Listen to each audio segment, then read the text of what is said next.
Hello, IMSA members and all the medical students and pre-medical students in the United States. Today it's my pleasure to meet Dr. Mustafa Albustani, a clinical faculty from UCLA. Dr. Mustafa, would you please tell us more about yourself? Uh, my name is Mustafa Albustani. I'm board certified in internal medicine and pediatric, and early this year I joined the UCLA as a clinical faculty under the Department of Medicine.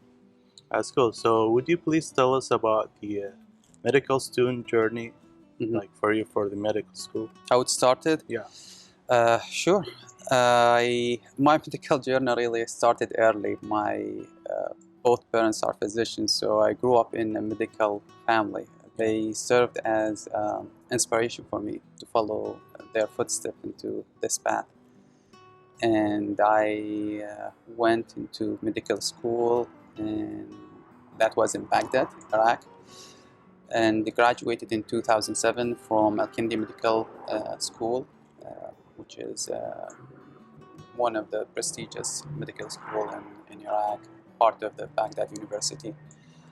I did some postgrad training in Baghdad for about 3 years before deciding to continue my education here in the United States. Okay, so why did you specifically choose to practice medicine and do your residency in the United States? Why did I move? To be honest with you, United States represent the peak in medicine when it comes to training, research, and providing healthcare in general. USA has a long tradition in attracting physicians and medical students from all over the planet, and providing one of the finest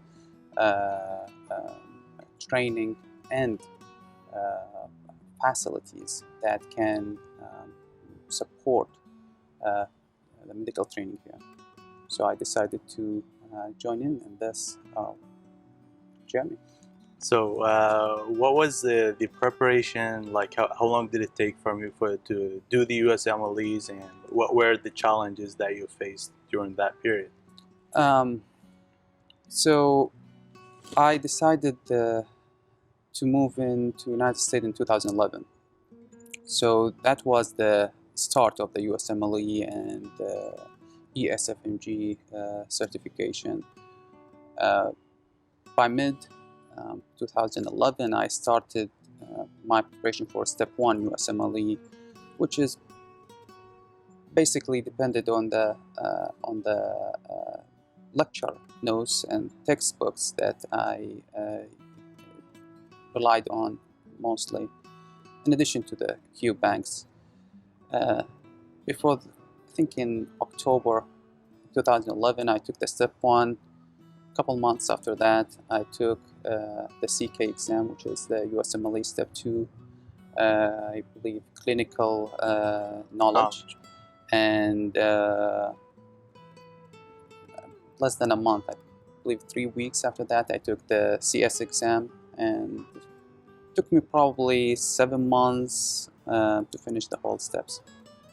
That's cool. So about the matching into the residency, did you have to do any research or some United States experience to get into the residency in the United States?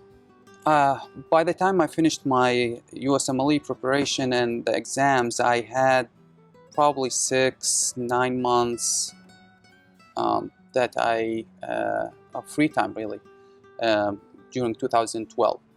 So I started to do some rotations to get more familiar with the USA healthcare system in one side, and two, to increase my chances in getting in contact with research opportunities.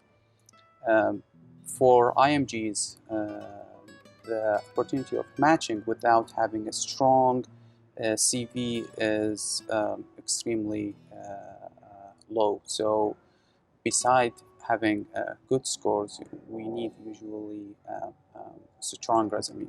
You need a research Clinical experience. Exactly. Clinical experience from rotations or shadowing with other physicians.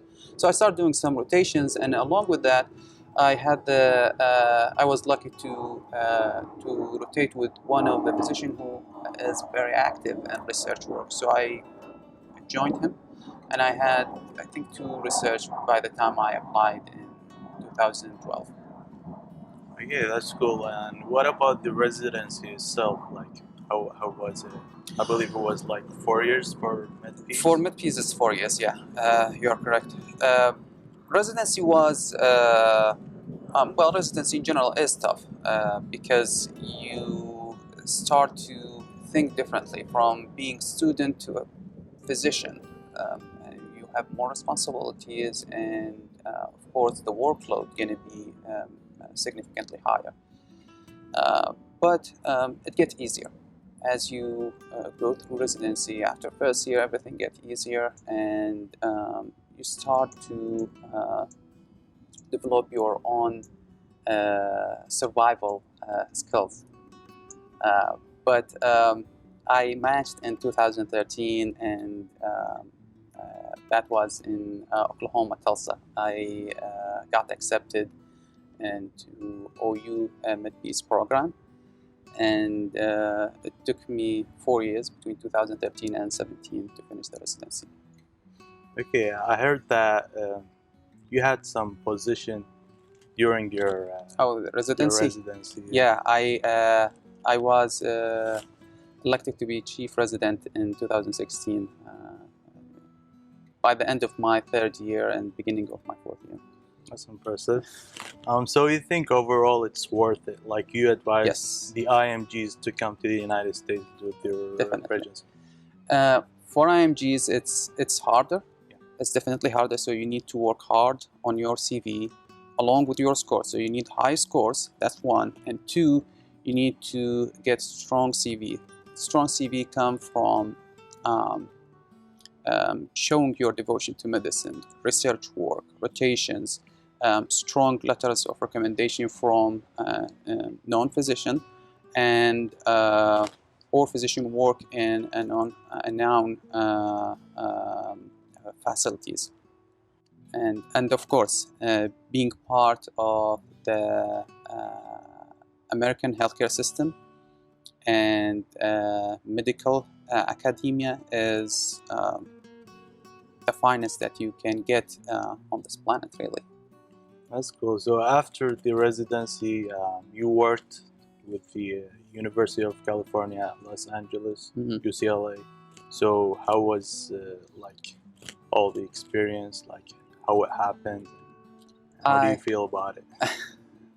I joined UCLA at the beginning of 2018. After residency, I worked in St. Francis healthcare system, and that's in Oklahoma. I worked with them for less than a year before joining UCLA, and I liked it. My goal is to join academia.